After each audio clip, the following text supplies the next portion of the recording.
Howdy folks, welcome to today's video here at the homestead. I'm cutting okra today, and I wanted to give a little talk about okra, and I tell you some of the experiences I've had over the years with okra. My favorite variety is the crimson spineless, and I have planted other varieties. This, I call it Texas Longhorn. I've grown it where it got so tall that you about needed a ladder to get it. I cut this every other day, and I get at least a half of a 5-gallon bucket, this one row here of okra. Sometimes it may be 3/4 full, but at least a half a bucket. I'll give you a few things that I do when I cut okra. This one's got a bunch of little limbs on it, and I haven't trimmed it like I should. Sometimes, the reason I keep them trimmed, I've tried it both ways. It seems like that it keeps it a lot cleaner and keeps me from having to reach in here. Now, that one's got too small of a pod, but if I'm going to get a little pod like this right here, I'll cut the limb that's on there right below it. I just cut it right on down, and here's one here. And I'll keep you a good sharp knife, and I cut that limb where that will come out on the corner of a limb. And anyway, on the crimson spineless, if you let the okra get much bigger than this, it'll get tough on you. One way you know if it's tender, usually you can just tell by looking, but if you put your knife into it and it cuts it just like that, I mean really easily cuts your okra, why you got a good sharp knife means it's still good and tender. But if it's tough, it's harder to get your knife through it, and you won't want to keep those. So if you let them get very long on the crimson spineless, they get tough. If you've grown okra, you know what I'm talking about. So I had to cut the okra every other day, and if I don't, it will get long. You sometimes can go 3 days, but you're starting to push it. But usually just every other day is the best way I have found here. Not every stalk will have a pod ready to harvest every time I cut, but this row right here, and this is probably, I think this row here is about 70 foot long. It makes more than enough okra than what me and Josie and our son will eat. Now if I get up here to the top of one, and like that one doesn't have very many limbs on it or leaves, I might leave the leaf like I did right there, because I don't want it to be completely bare. But once they start getting the leaf out up to the top, because you need plenty of solar rays to catch the sunshine. So if you cut off all of your leaves, it's going to slow your production down. One thing that I do with the okra is I try not to fertilize the okra. And I have fertilized before. And you see these stalks look kind of spindly, but some people I see's got big, tall, pretty okra. My okra, the crimson spineless, doesn't seem to get that tall. Now other varieties like the Longhorn that I've planted, and some of them that I've had, they get very, very tall, and the pods will get long, and they make more okra. They do better, but they itch me to death. And the crimson spineless hasn't been itching me as bad. I always wear long sleeves just about year round anyway. I do have some short sleeve shirts, but cutting okra, I would recommend you have long sleeve shirts on. But I wear these gloves. Looks like I'm dressed up for cold weather. Now this morning it's 66 degrees out here early, so this is great. Little breeze blowing kind of out of the north, and this is just a beautiful day. And to be dressed like this, I'm not sweating or anything. But some mornings I do sweat getting out here and pick the okra. Reason I wear these gloves is I got this, they're made for winter time, real cold, but this will pull up. But I hadn't been having a problem, but this year my hands broke out like poison ivy, like it had little bumps all over them. And the crimson spineless has bothered me worse this year than it normally does. It always itches me a little bit, but this year it just got so bad, and I was like, well, I'm gonna start wearing, I had these gloves I wear in the winter. It's like, well, I'll put them on and I can pull this up here where it won't touch me at all, and I don't itch that way. But the cowhorn okra that I planted that was tall, I'd had to pull, got toward the stalks, I'd have to pull over and cut the okra that ain't a problem. It's just that stuff would itch my neck, my ears, my face. It got so bad, and I'd have bumps all over me that I was like, I'm not growing that stuff no more. The crimson spineless seems to not be as bad, but it does irritate most people. So if you put on long sleeves, gloves, and we give a lot of okra away. We could sell it. People around here want to buy okra, but to our people we know, we mostly family, we'll give them okra. We'll take okra to the church. Right now, Josie is just about done with okra for enough for the winter. She's canned some. She said she still wants to. What we do by canning, we pickle it. We don't eat it canned, and some people do. We've just not thought, we just don't want that. We'd rather freeze it and fry it, and we also pickle it, and I do like it boiled. I like to take some okra that's not breaded and add to my stew, like when I fix a pot of stew in the wintertime. Just different ways. I like to eat okra with tomatoes and okra cooked up together, stewed tomatoes and okra. My favorite way is fried. And Josie, due to my health and stuff and having to watch my carbs and sugar intake, she started frying it with no breading. And she would take a little olive oil and just lightly fry the okra. And if it's just lightly cooked, browned, I love it like that. Very healthy for you. Okra is very good for you. They say it's good for lowering your cholesterol and stuff. Now, I still like it with breading. I like if I go out to eat and order okra that has that thick breading, I like that too on there. But okra is something that's a south thing, does really well here, and it likes the hot weather.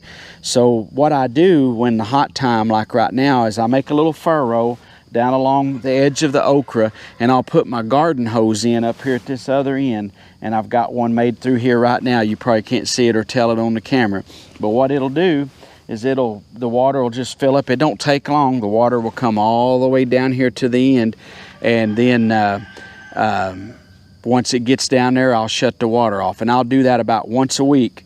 And we had rain the other day, so it's been about probably 2 weeks since I've watered this. It's due a watering now, but this will make clear up to frost. I might have already mentioned this about fertilizing, but I don't fertilize it, but I have before, and I'll have big pretty stalks when I do that.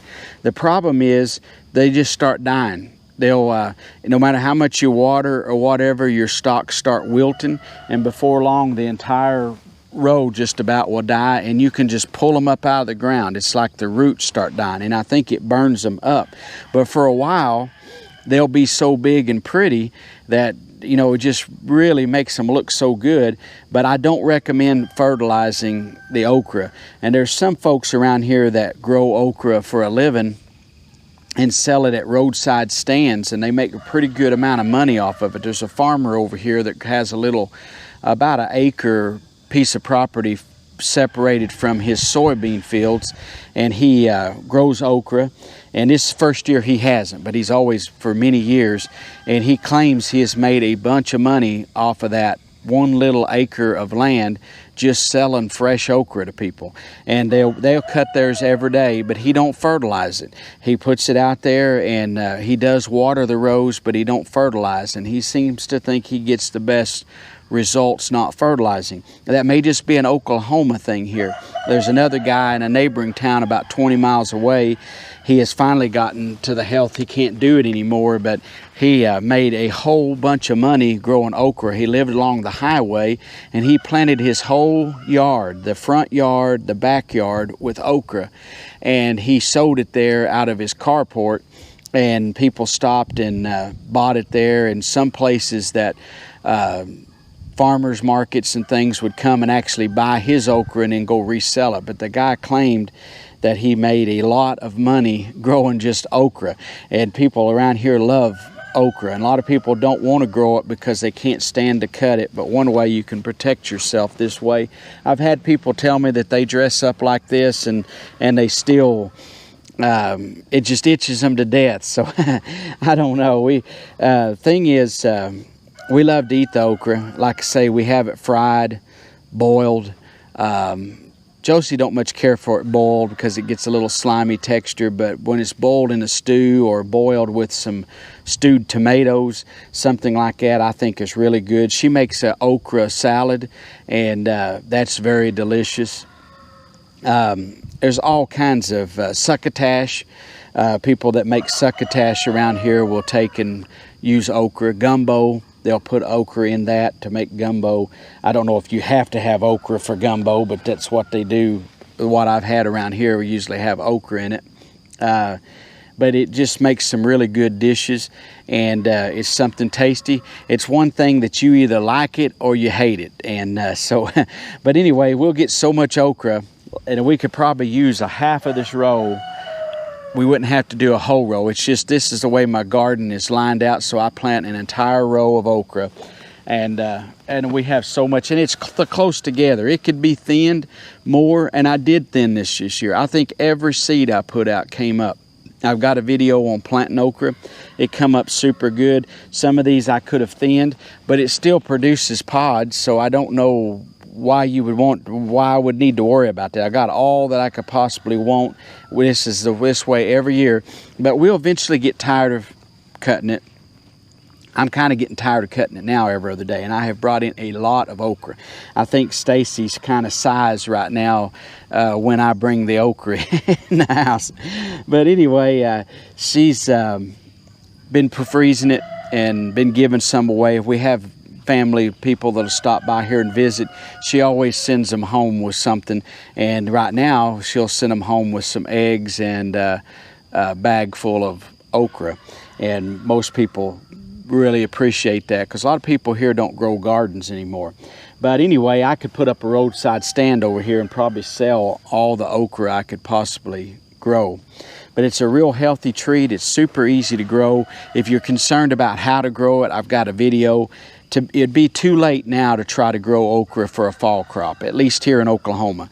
But you don't need to worry. I mean, if you grow it in the springtime, it's going to last you all summer. When I get tired of cutting it, I will let the pods just go, and it'll get some big old pods, and it'll quit producing. It'll stop blooming. It'll get several big pods, and when it frosts, I'll come out and get those, and you just crumble them. Josie will usually do it for me, but you just crumble those stalks up. The seeds will fall out in a bucket, and you can get all the seeds you want to. It's so easy to get seeds. I had a man that had been gardening for years, a very experienced gardener, and I was telling him, he was asking about buying okra seeds. I said, I don't have to buy okra seeds, I just save mine. And he could not believe that I was saving okra seeds, and he didn't think you could do that. Well, man, they will come up. In fact, when I leave them like that and till this up, there's usually a bunch of okra comes up voluntary out here in the garden. So that volunteer okra, I'll come along and transplant it in the row if I need to, and leave it coming along. And when I plant a row, if it's got bare spots, I didn't have to do that this year because I just tilled up all the extra. We had okra coming up everywhere, but because I'll just need a part of this row for seeds, and the rest I don't need. But this year I may go ahead and harvest all of it for seeds and get me a whole bunch of seeds back. I've been doing that for other things because there may be people this spring that need seeds, and I'll be able to help them with some seeds. But seeds are cheap and easy to come by in the past, but right now, if in our area the stores are selling out of seeds, there's just very few that have seeds. Some of them have little tiny packets like from Gurney's and places like that, but they are very few seeds and very high priced, I think. When you can actually get free seeds, you can't complain with that too much. It's so easy to do. And I'll try to do a video this fall and show you how I harvest the okra seeds if I can. But anyway, that's today's video, just a short one about growing okra. I hope if you haven't grown okra, next year you'll give it a try. If you are growing okra, I hope it's doing well. My mom lived up in Pennsylvania for a while, and she said she couldn't get okra up there, couldn't even get it frozen okra at the store, and she was so hungry for okra. And But she said they just didn't have it, and I guess they don't grow it up there, or people don't like it.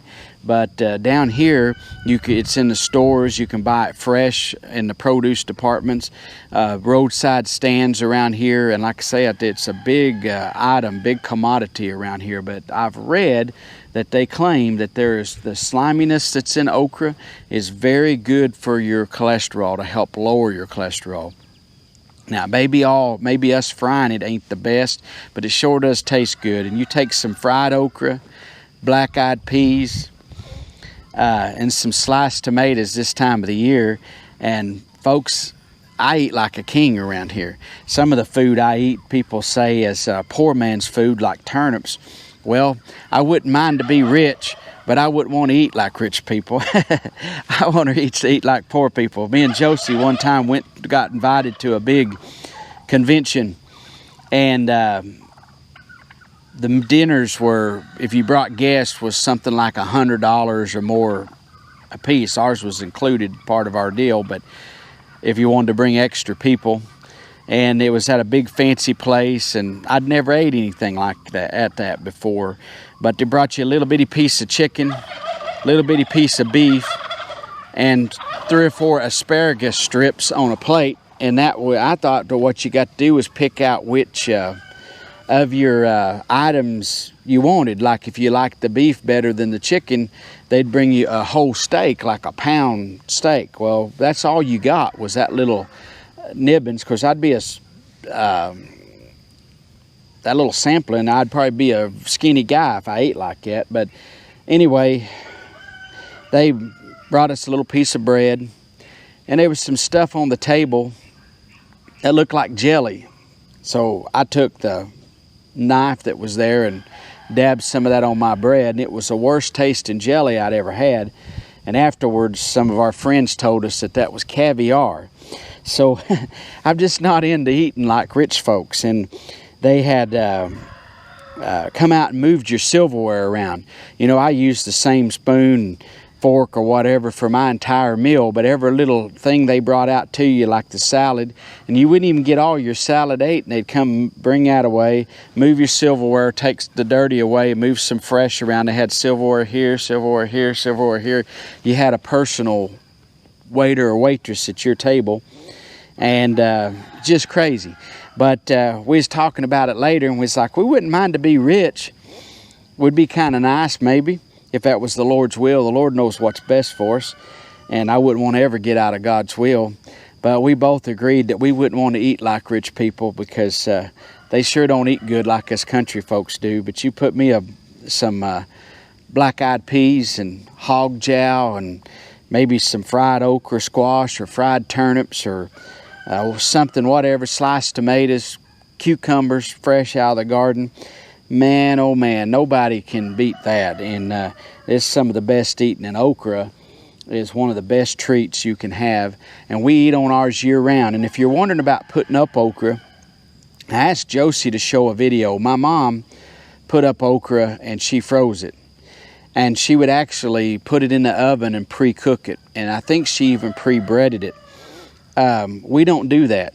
And Josie just cuts it up, puts it in freezer bags and freezes it, and it's ready to go. And okra ain't something that we'd have to have, but it sure is good in the winter to go along with some of your meals. And she just lightly fries it, like I said earlier, with no breading. Sometimes we do have it breaded, especially if we had company coming over. She would bread it, because most people aren't accustomed to eating it with no breading. If I want some to put in a stew, I'll just take a little bag and open up a little bit of it and just pour a little bit into my stew. I don't like it just gobs of okra in the stew. It's what you're liking. But she just freezes it. But I know others that go through an elaborate process of freezing their okra. One thing she tries to do is get it dry, from what I understand, before she puts it in the freezer bag, because the moisture could cause you to get some freezer burn. So that's probably why my mom put it in the oven. But there's all kinds of ways of doing it. But I wanted her to show sometime how she cooked it with no breading, because a lot of people haven't ever heard of that. I tell people that and they think that would be horrible, but it's actually very tasty. I think it tastes better with no breading than it does with the breading.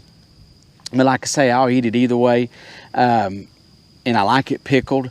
You know, I don't eat it just every day pickled, but every once in a while just to have some pickled okra is really tasty. So she pickles some. There's just so many things you can do with this, and it's so easy to grow, especially here in Oklahoma, that it's a good little treat. So anyway, I'm going to get off here today. I appreciate you watching. I hope you're trying some new things in your garden. I hope you're growing okra. One thing, a friend gave me some seeds and I grew a few one time, was vining okra.